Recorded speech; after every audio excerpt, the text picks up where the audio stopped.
Hello and welcome to People Who Like Each Other.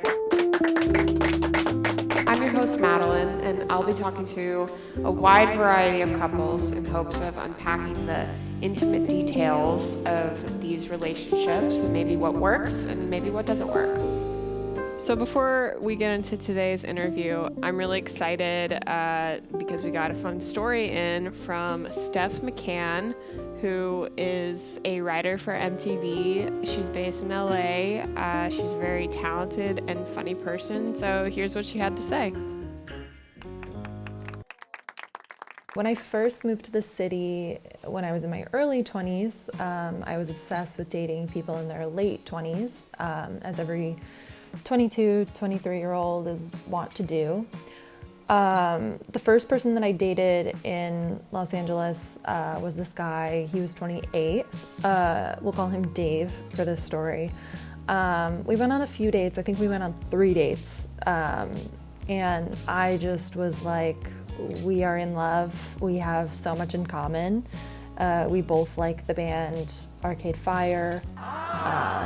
We have the same taste in like alternative comedy. I just felt like we were in love. We went on a 3rd date, and after that 3rd date, I was like, okay, it's official. I have to tell everyone. I came home from that just being like, this is it. We're gonna get married. And he came home from that date, and he texted me, hey, you're really cool, but just like work is so crazy, and this isn't, I don't really have time for this, something like that. And I was like, okay, that's fine. I'll wait for him. I just assumed like work is really crazy and I'll see him soon. So then like months went by and I didn't hear from him. We didn't really talk to each other, but I was just obsessed with him. I was like, this older man will be the answer to all of my problems. He's 28. So we ended up having catch-up drinks maybe like 6 or 7 months after that last date, that 3rd date. We both still liked the band Arcade Fire. I had recently bought light wash jeans. He had recently bought light wash jeans, so clearly we had so much in common. But he, like during that date, he had been going on and on about how like, my back hurts, I'm so old, I can only have like 1 drink and I'm hungover now. And I was like, oh, like, he thinks he's so old. Clearly there was like nothing in common. I think he like had started dating somebody, so it was just sort of like, okay, nice to see you, thanks. Later on at night, we were like standing outside of the bar saying goodbye, and he was going on. He's like, oh, my back, my knees hurt, I need to go to bed, it's 10:45. And I looked up at him and I was like, I think you think you're older than you are, and I'll never forget. He looked down at me and he was like, I could say the same thing about you. And I just remember that pissed me off so much at the time. I was like, ugh, I'm a mature 22-year-old or whatever age I was. And now looking back, I'm like, no, Dave, you are so right. Like I think about that all the time, and I'm like, 22 and 28, they don't seem that far apart, but just what happens in your 20s is like during those middle years, during that time, just there are so many changes. He was right. I did think that I was older than I was at the time, and now that I'm his age, I'm like, thank God he knew. But yeah, so that's my story.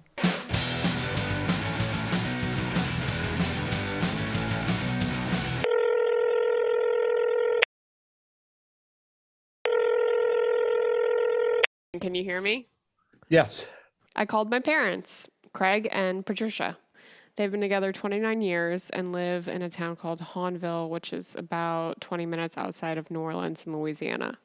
Well, I was at a crawfish boil at my sister's house. She invited me to a crawfish boil to meet her brother. Aunt Michelle and I worked together at Philip Morris. And then she didn't tell me it was a family crawfish boil. So I met the whole family the first day I met your dad. I was probably in my mid-30s, 35, 36. I think I was 29. Well, how does it feel to be a successful matchmaker? Oh, that's really funny. This is my Aunt Michelle, my dad's sister, who introduced them. Around that time would be the early 90s. So my mother was still around. So my mother probably had a crawfish boil, or we might have. Yeah, I was told it was like y'all's families, but my mom didn't know it was a family crawfish boil until she showed up. You're kind of like stunned at first. That's okay. So I called her, and I think she was dating somebody at the time. I'm not really sure. But she said, yeah, let's have lunch. I think one of our earlier dates, I had hurt my foot and I was on crutches. And I drove to your dad's office, and he said something like, Wow, what happened to you? You know? wow, you must really want to date me if you came on crutches and didn't cancel. And she was kind of embarrassed, you know. Anyway, so I said, well, let's get in my car. I don't want to go, let's go eat. I'll drive it. And then I get in his car and he said, sorry, my car's such a mess. And I looked around and it was really neat. He had his little calendar stuffed between the seat and the middle of the dash. But I thought to myself, wow, if this is messy, I can deal with this. Because the guy I dated before him was such a slob. So I thought, oh, wow, that's a change of pace for me. Oh, I liked her. I thought she was real pretty, and she was smart, and I thought she had a lot on the ball, He opened the door for me, and he was funny. I thought he was, so I really was in a mindset of, I just want to have some nice, fun dates. I wanted to have more children. That was important to me at the time. I wanted to be married. I liked being married. I didn't like being single. I didn't really like the dating scene much, so. And I don't really want to get seriously involved. I just want to have some nice, fun dates. Okay, so that sounds to me like they were on completely different pages. So when did things start to get serious? Before he told me he was committed to our relationship, he was already getting my engagement ring made. Before you guys were like exclusively dating, he was getting an engagement ring? Yeah. I knew he wasn't dating anybody else at that time, but he still wouldn't tell me that we're exclusive. And so after about 2 years of dating, I said, okay, yeah, I love him. I want to marry him. And, but it was getting your dad to commit at that point. Yeah, but when was there like a specific moment when you were like, oh, like I could marry her? Or was it just... I think I had that moment on the first time we went to lunch. That is so sweet, Dad. I've never heard you say that before. That's so nice. Nobody ever asked me that.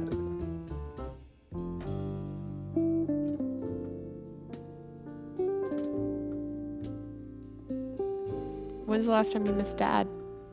I miss him when he's, on a trip because I'm used to being here.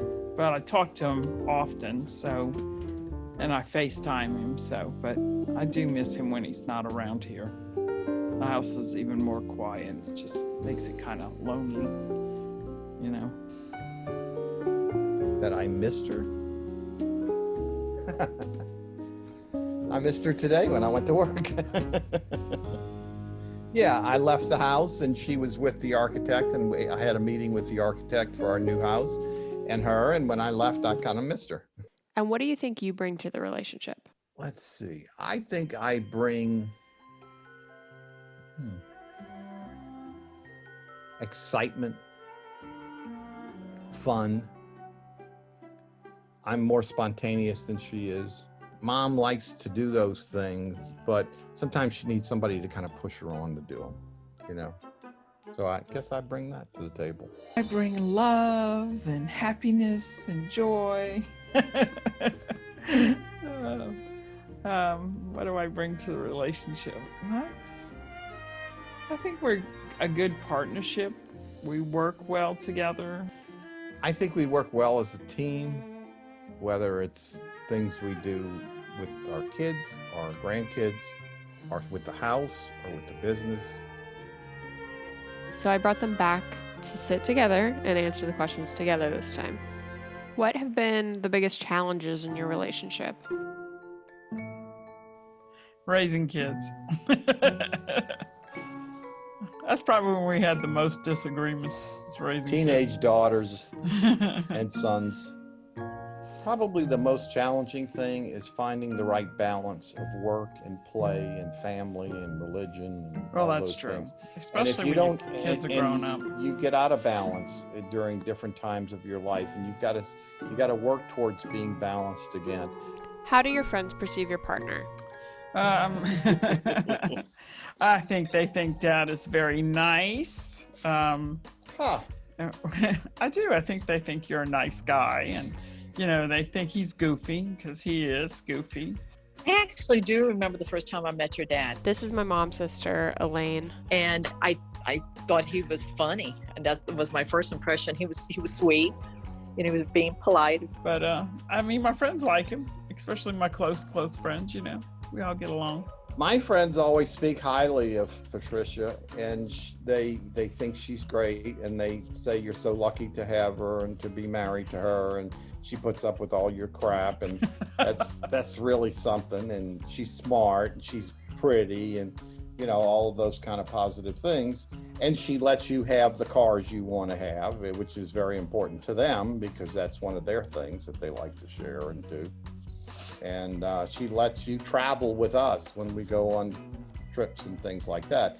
And I think that's another plus. I always thought that your mom needed time to go with her friends, and I've never stood in the way of her taking a trip with her girlfriends. I always thought that was a good way for her to vent and to have fun and to talk, because you can talk about different things with your friends that you don't normally talk about with your spouse or your kids or whatever. So people need that. They need to get away and do those kinds of things.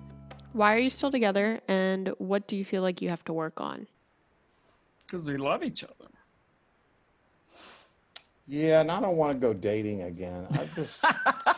That's a pain in the ass. Oh my God. I think I still have to work on patience. I lack patience with certain things.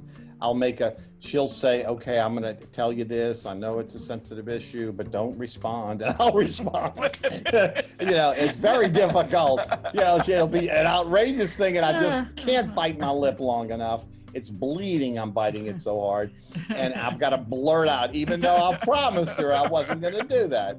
I've got to work on patience. About her, I would think she's become more forgiving, and I'm thankful for that. So if there's something that I did that she didn't really like, she used to jump on it and really be silent to me for too long a period. She gets over that quicker now, and I like that. I think we both realize we only have so much more time together, and that we got to make good use of that time. Kind of in that, to remind myself when we're talking about something that's probably sensitive, that I've got to remind myself to let your dad express his opinion, even though I won't agree with it. I might not agree with it, but it's his opinion. And even though it might hurt me, or it might not be what I want, I've got to let him say it. And then just move on to deal with it. Now if it's a sensitive issue and he agrees with me, it's great. So, and kind of like with so my thing is to not get so hurt by something, that not take it so personally and it hurts.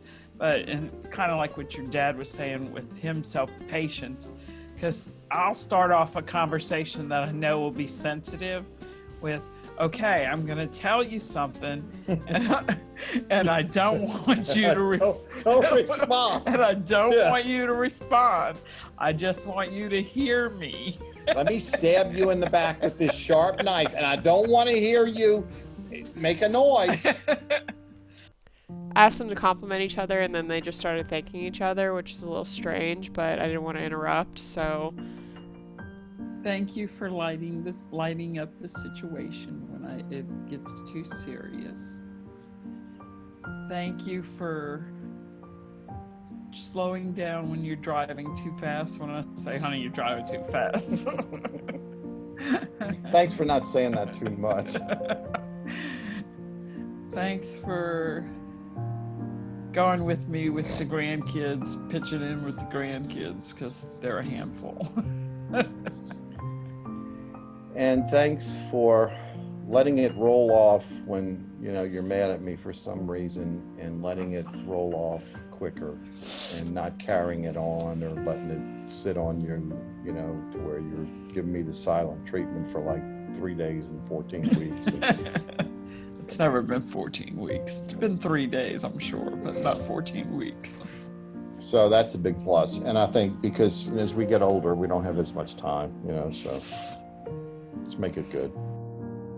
On a scale of 1 to 10, how would you rate your relationship? 8. 9.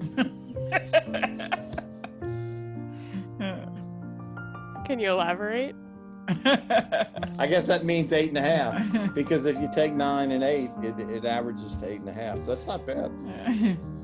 Well, there's never anything perfect about a relationship. Yeah, there never is. And if you could, you know, you just can't make it perfect. So Right. I think we're kind of meant for I each think other. we'll stay together a little while longer. I think at we're least. good. And I do see them together for, forever. I really do. And there you have it, folks. A little snippet of a relationship. Hope you enjoyed it, and hope you keep listening for more. You can edit all the bad stuff out and make it sound good if you want.